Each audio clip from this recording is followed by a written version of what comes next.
if somebody feels like they're doing quality content in advance, they already feel that, but it ain't working though. That's another conversation. Then we need to peel back the onion and figure out where. But I mean, how can this guy figure out that he's doing crap content? Yeah, sometimes you can't. Given your vast experience, what advice would you give a first-time entrepreneur looking to use video as a key marketing tool for their business? Like literally go see a fucking professional, my friend. Yeah, for sure. Yeah, have a plan, have a business objective, do video for that business objective, get it out there. But there's a lot of things that go into planning, shooting, editing that you just don't know. And unless you're going to be a video person, you probably won't know. You probably spend money on a professional to do your taxes rather than going to do it yourself. Yeah. You know, or you have a lawyer rather than going to LegalZoom. Those are professionals, and video companies are professional services.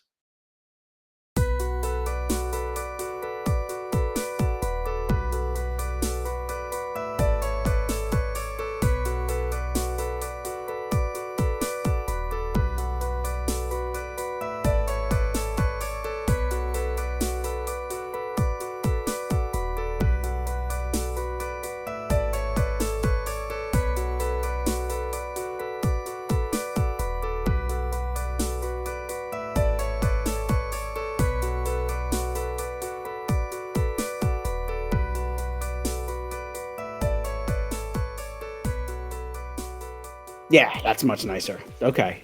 Yeah, that was great. Video guy, what can I say? You have to look good.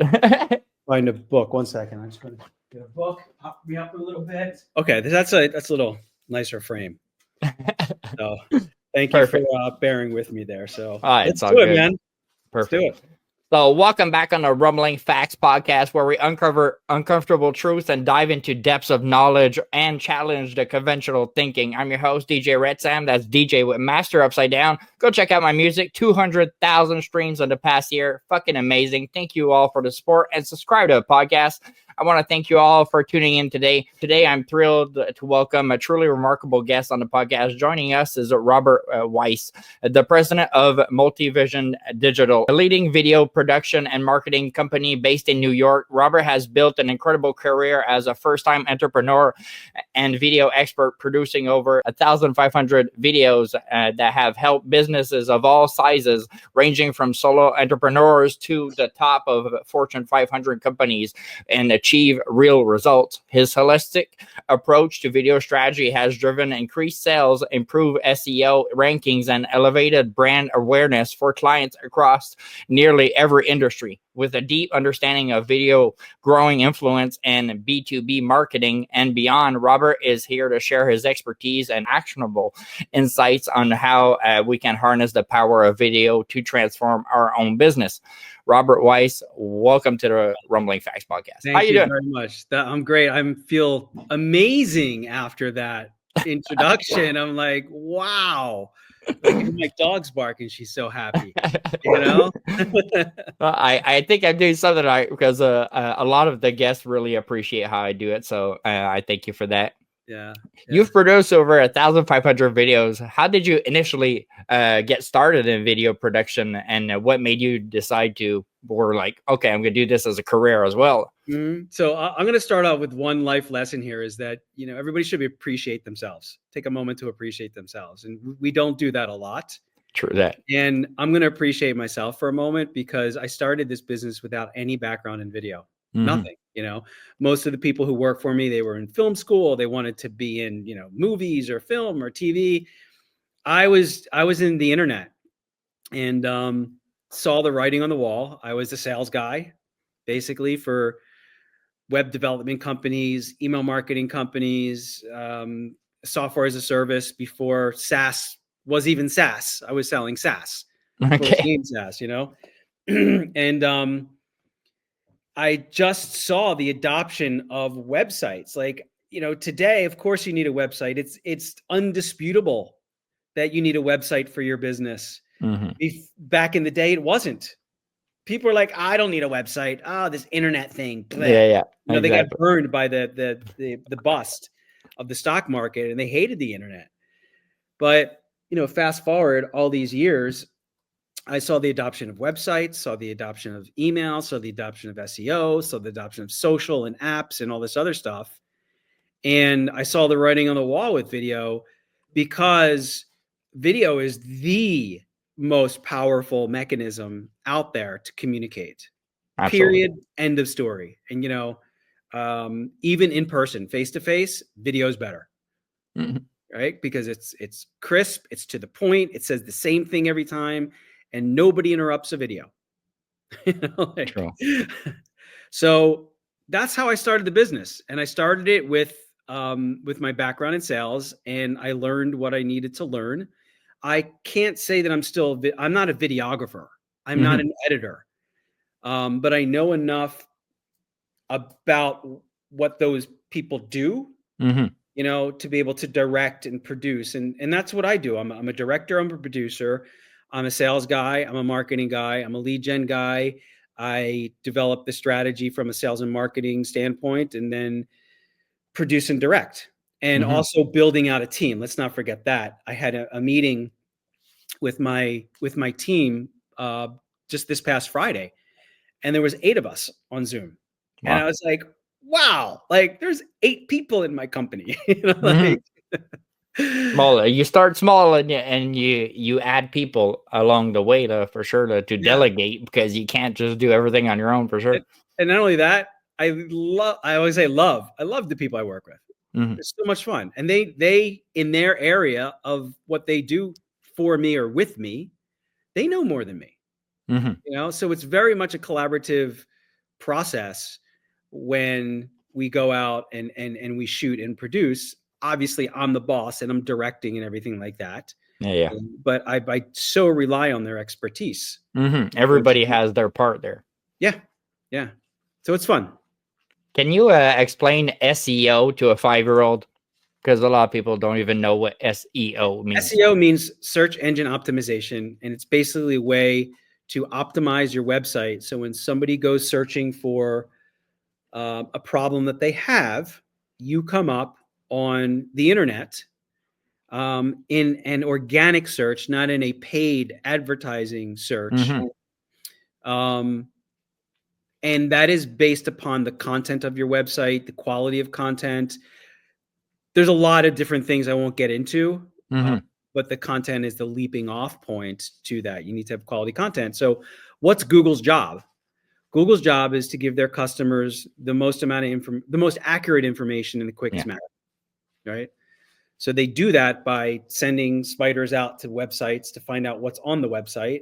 And if I wanted to search for video, your website would not come up. It shouldn't.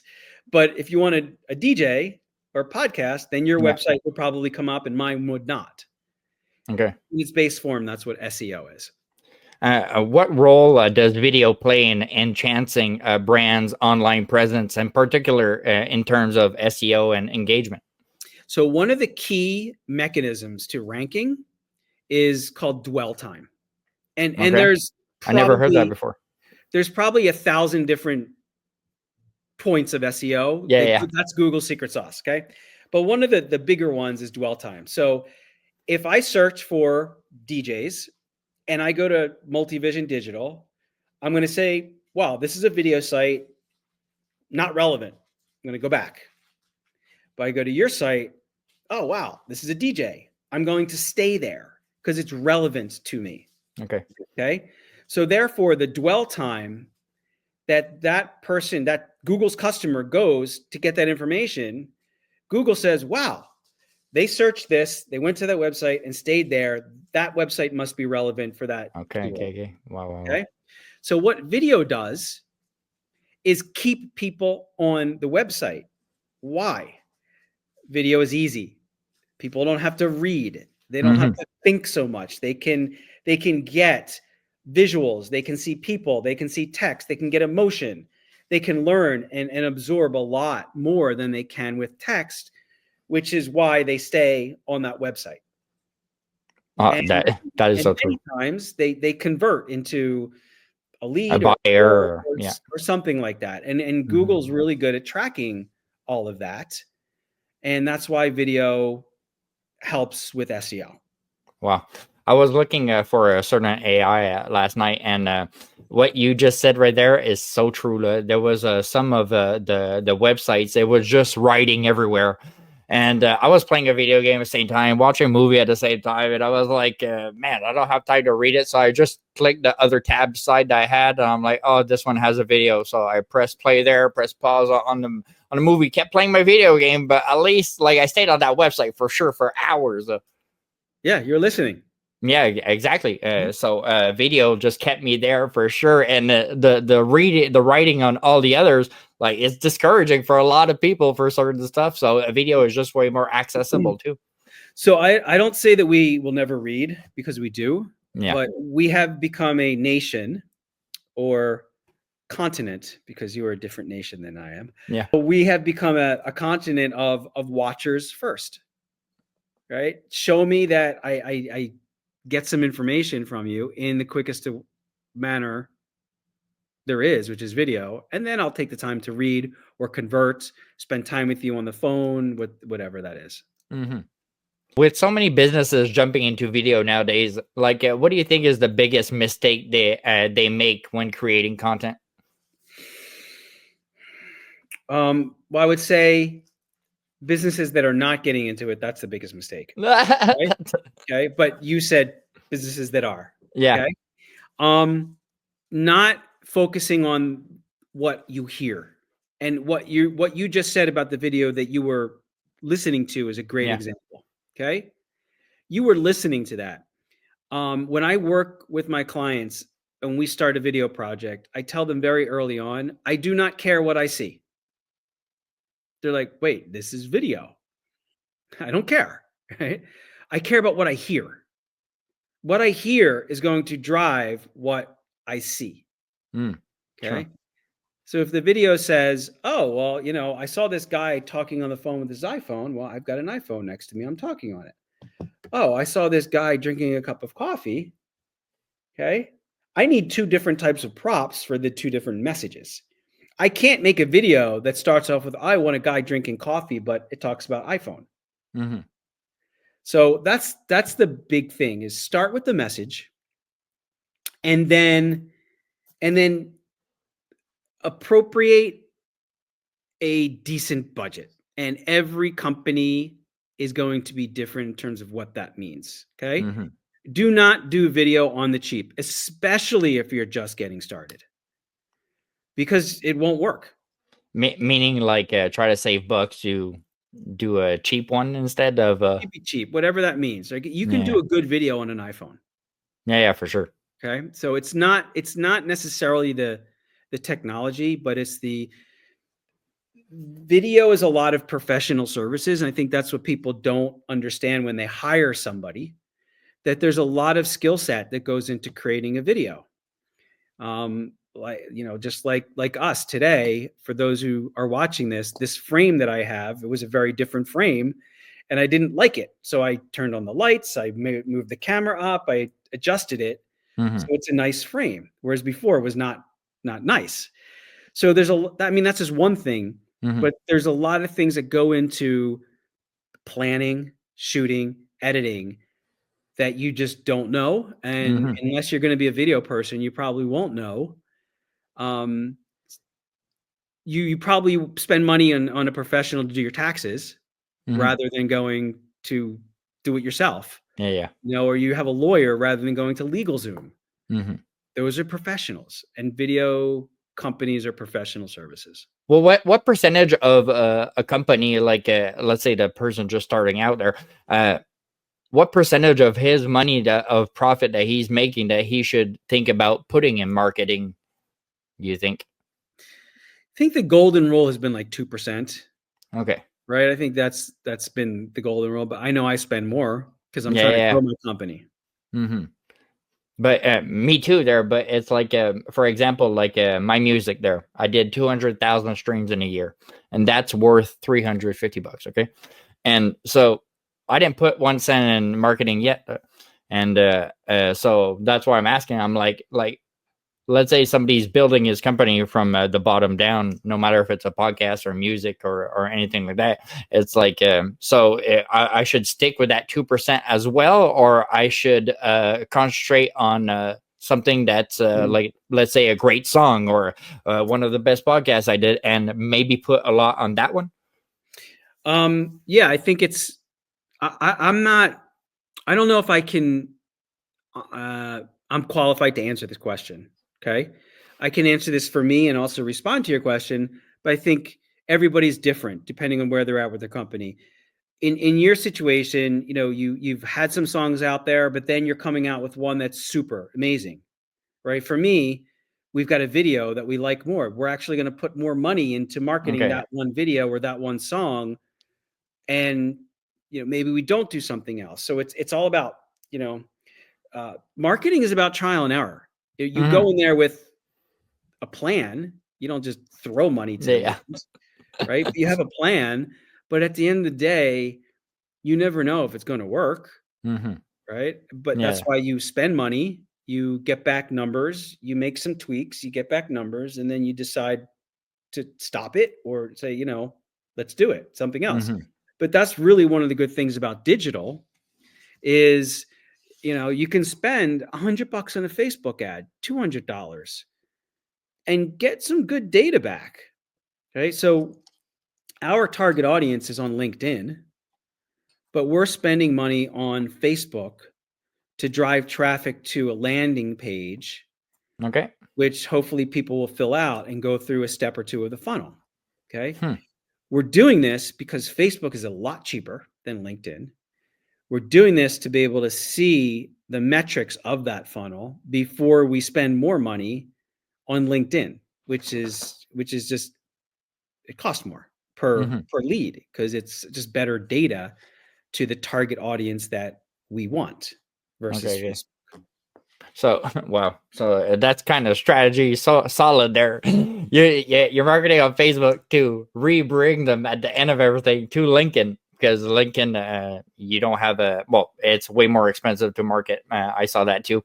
It's probably because like everybody's an entrepreneur on LinkedIn, so they're like, we gotta put it higher than Facebook. It's probably that those. Yeah, it's a business site, you know, and yeah, for sure. Well, they're like, you're gonna pay the business. Yeah. Video is such a powerful tool now. When should a business first consider integrating video? Like right away, do you think? Yeah, why not? Yeah. Everybody knows Dropbox, I'm sure. Yeah. When Dropbox started their company, they had nothing but an animated explainer video on their homepage of their website. And I think they paid back in the day like $25,000, $35,000 for the video, which for one, you know, a minute and a half video is a lot of money. Yeah. Okay. Wow. But look at Dropbox now. Yeah. We'll say, was that everywhere? Was that a good deal? You know, and again, I'm sure they had some marketing, but yeah. You know, give away free space at the time, it was kind of like a novel thing. But the point is that explainer video converted everybody because they didn't know it was new. Yeah. Give away free storage space online, like that's a thing. Like, yeah. It's like PayPal, how fast it grew. It's like there wasn't really 15 others like this, so PayPal just blew so fast. It was incredible. Yeah, I will say the second part to that question is really think about video for your business objective. So if you're going to launch your website on social, if you're going to launch your business on social, if you're going to launch your business in a sales way, if you have a product, think about the business objective and how video plugs into the business objective. Like if you're going to launch a product, don't do a corporate overview video. Do a product video. And then get to your corporate overview video like 6 months down the road, a year down the road. Okay, so align video to your business objectives like that. Okay. And I think it's almost better that you do it like that. And a lot of people are on YouTube, for example, they're going to do a review of that object. So like the other parts, like they're gonna promote it. A lot of people like they're gonna do like how-to videos and stuff, and so you don't need to do that second part because a lot of people are gonna fuck with that object if it's a good object initially. Yeah, or what is it? The unboxing videos. Yeah, exactly. Right? Those are Yeah, popular. There's exactly. people that just watch that for days. But if you do a corporate overview video, nobody's going to understand the product to buy it, right? Yeah. So, What's a one unconventional way you've seen a video content used that completely surprised you, but ended up being quite effective? it's one way they saw a video be used. Okay. A video wall at a trade show. Okay. The whole booth was an LED screen. Okay. And they had motion graphics and animation that just wrapped around the trade show booth, and the messages on that animation and the way it was done, I was just like, wow, that was awesome. And I went out to them and I'm like, this was great. It's like the execution and the thought that went into this was awesome. I'm kind of looking for it now to see if I can find it to show you guys.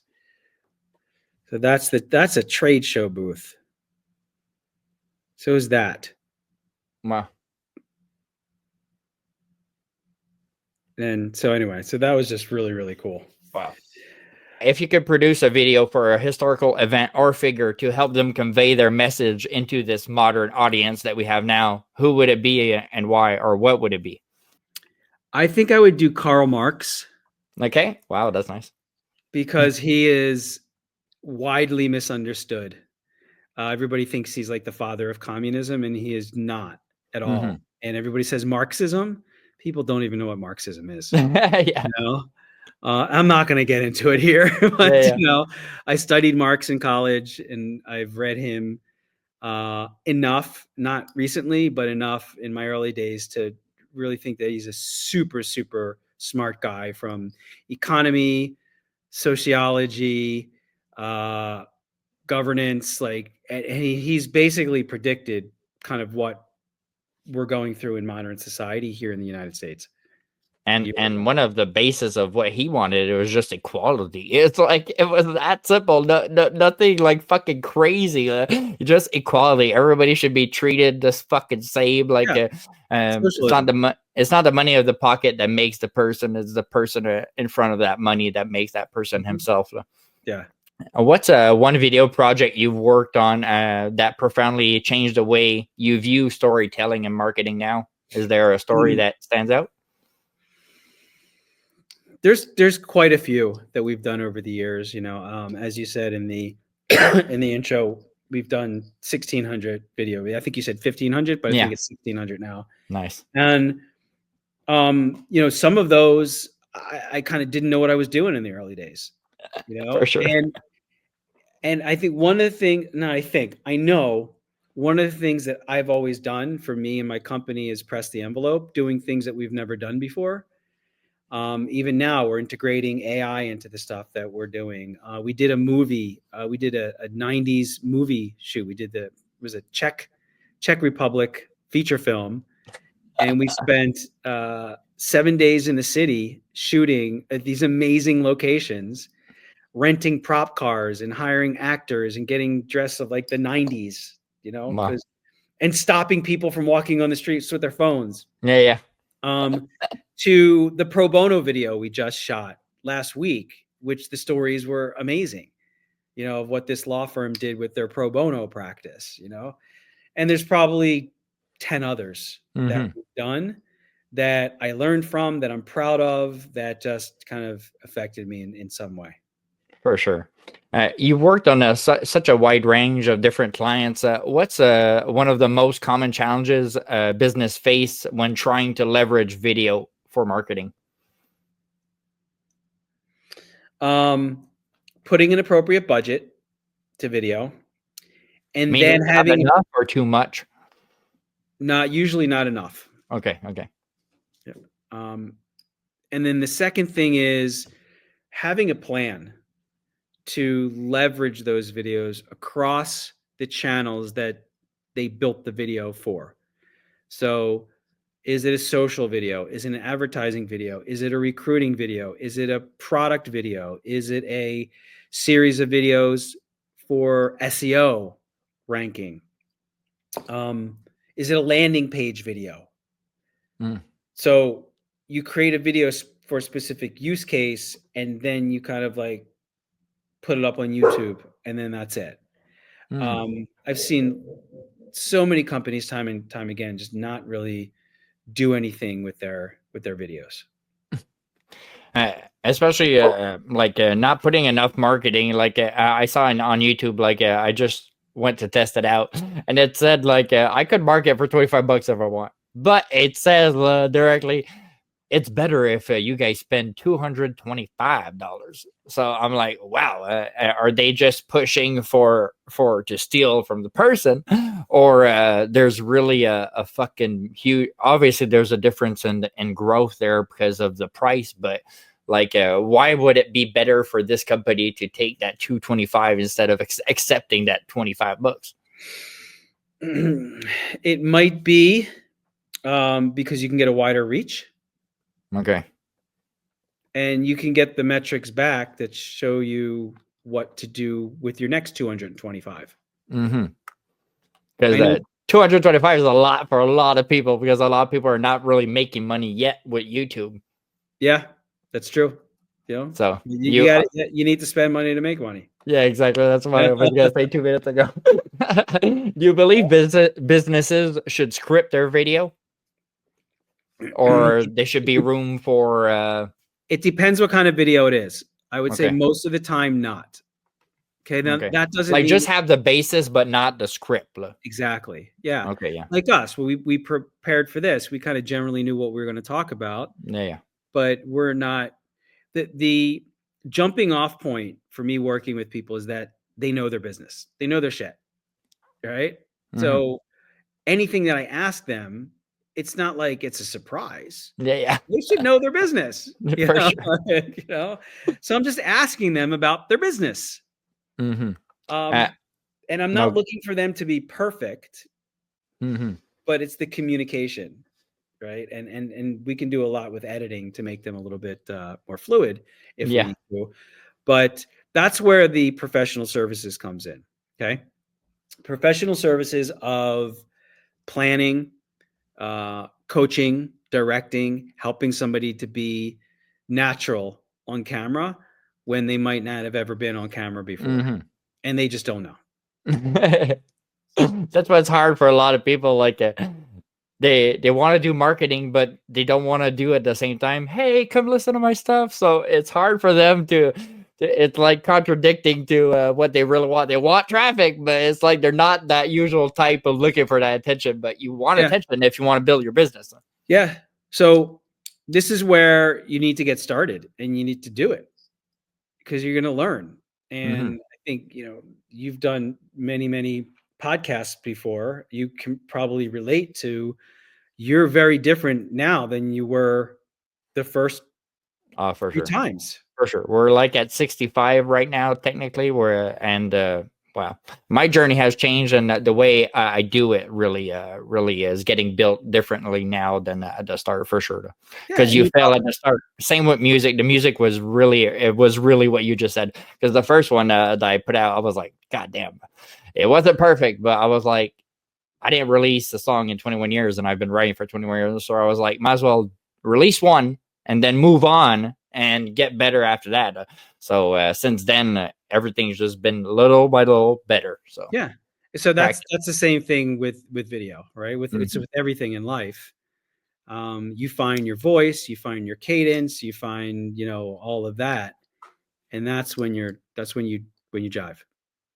Can you explain what B2B marketing and B2C marketing is? Like the key differences between the two? Yep, that's easy. One is business to business, and the other is business to consumer. I mean, that's it. So okay. If I am selling, like most of my, as a video production company, it's business to business. I'm selling my services to other businesses, whereas this mug and this iPhone are B2C, right? Or an accountant is both B2B and B2C. Okay. See, I like, yeah, I Googled it before there, but I'm sure a lot of people didn't fucking know that because I know a lot there, but I was like, what the hell is this? I need to Google this. Oh, shit. For those who are new at video production, what's the first step in creating an impactful video strategy? Like, know what you want to sell, or know like the direction of what's the main goal like? So let's start with what I said before about the video. Not the video strategy yet, it's the video, and that is the messaging. Okay, so I want the messaging of a video. And then the second part to a strategy is, one video is not a video marketing strategy.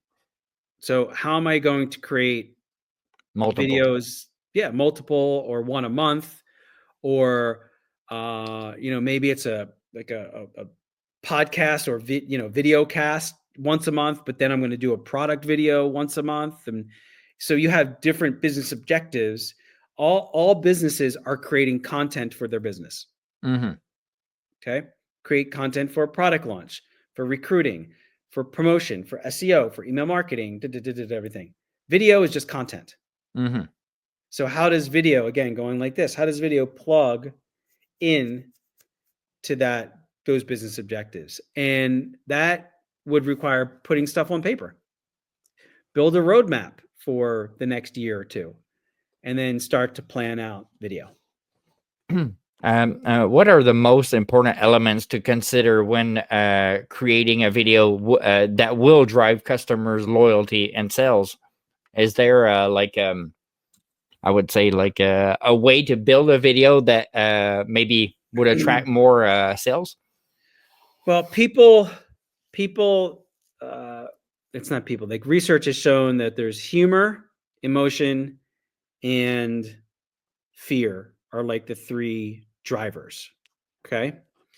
Now, I feel that that's mostly in the B2C world. Like, go to the gym or else you're going to get fat. Join this gym for $99 a month, Yeah. I think that's mostly in the B2C world. I think in the B2B world, it's just give me the information. That's it. I don't even need a story. Tell me why this product works and why I need it. Cut the fluff. Get to it, because I'm a business guy or girl. I mean, my time is valuable. I got to go. Like, don't have time for this. Right? So that's kind of what I think. And it really does come down to the type of video. You've seen video trends evolve. Like, how has video marketing changed over the past 5-10 years? People are getting more invested in it. Obviously, the channels, the distribution channels are more complex. There's more of them. And there are scams as well, I saw. You need more content. I mean, all of that stuff. But I think the nuts and bolts of building a marketing plan, integrating video, making sure that video resonates with your target audience, which you should be doing before you even shoot the video. Thinking about that. I think all those nuts and bolts basics are pretty the same. So what's changed is it like more important than like 10 years ago? Yeah, for sure. Because I think so, because now no matter what business you have, there's millions of business. No matter what YouTube video you have, there's millions of videos. So you're just going to fall in the ocean of all these companies, of all these videos.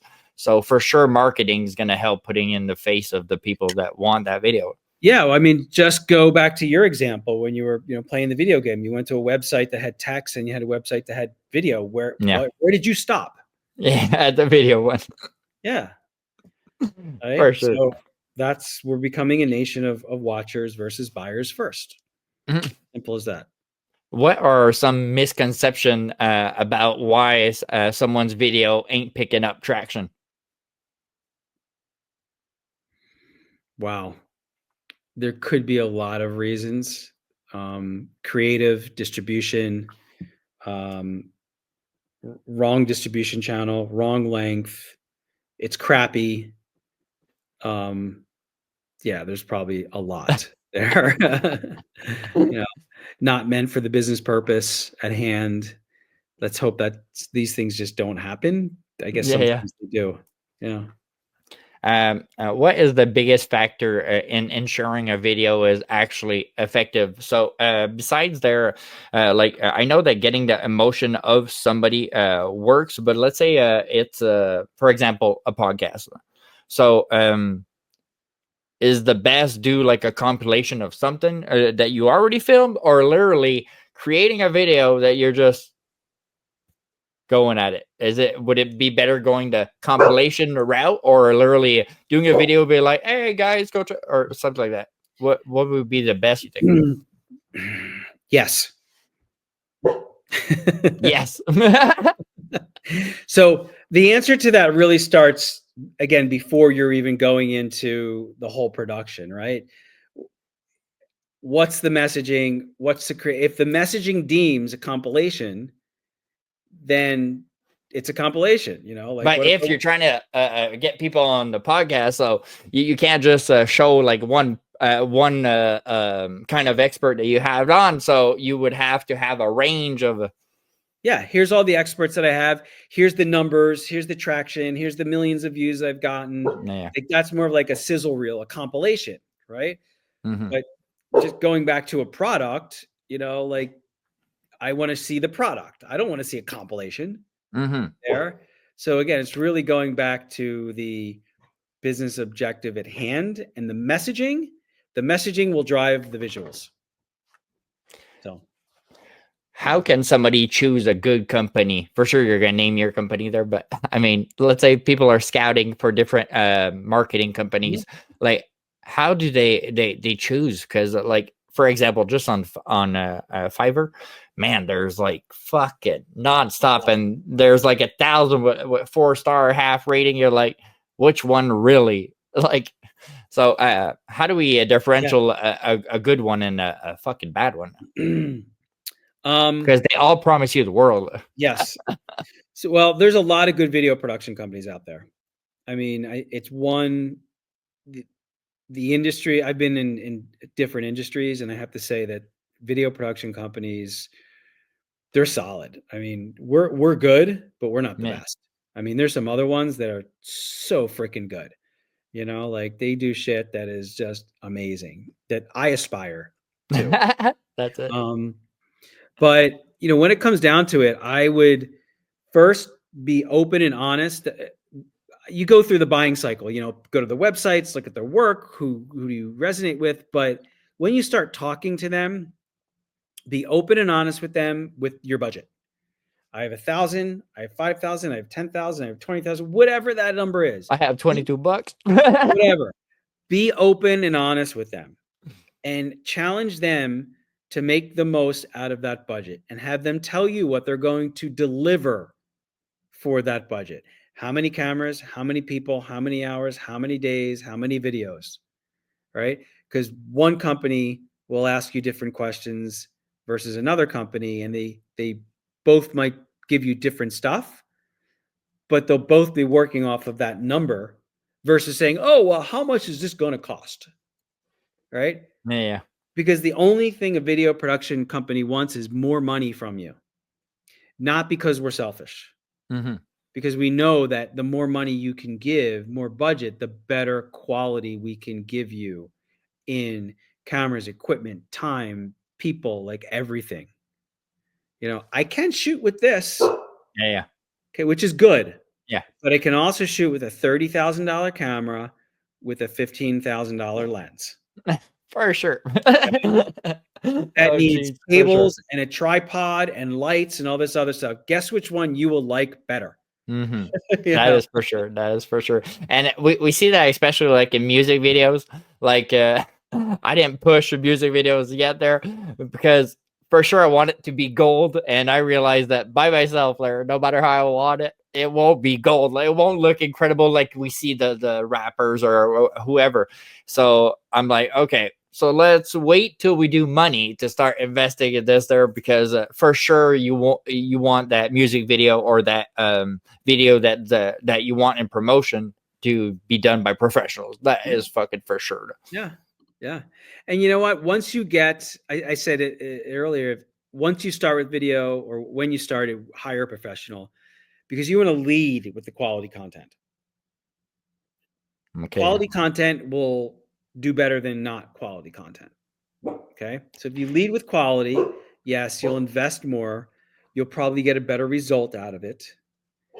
And then after you've done a couple quality videos, then you can do the stuff yourself. So, but if somebody feels like they're doing quality content in advance, they already feel that, but it ain't working though. That's another conversation. Then we need to peel back the onion and figure out where. But I mean, how can this guy figure out that he's doing crap content? Yeah, sometimes you can't. You literally need to show it to a stranger. You gotta learn for yourself. How do you balance creativity and strategy when designing a video marketing plan for a client? We don't balance. Okay. We merge them together. Okay. That's really, that's it. I got two more, if that's okay. Yeah, rock on. What do you think is the most unutilized aspect of video marketing that business should pay more attention to? I think what I mentioned before, I'll double down on, is that there's not a lot of video marketing going on. There's a lot of video production, and then they stop there. They don't really leverage that video as much as it can. Video can be multi-purposed in many, many different ways, from SEO, from email marketing, to social, to sales support, trade shows, press releases, if it's done right. And a lot of people just don't understand what a video first marketing strategy is, that it's even possible, and then how to do it. So I think that's where companies fail, is like not really doing the marketing. So and not doing it well. Yes. Given your vast experience, what advice would you give a first-time entrepreneur looking to use video as a key marketing tool for their business? Like, literally, go see a fucking professional, my friend. Yeah, for sure. Yeah. Have a plan, have a business objective, do video for that business objective, get it out there, and then in 6 months, do video for another business objective, get it out there. And then 6 months later, or 9 months later. And what's going to happen is, over the next 3 or 4 years, you're going to build up a library of videos. Most videos last a long time and can be reused over and over again. For sure. So that's my advice to do that.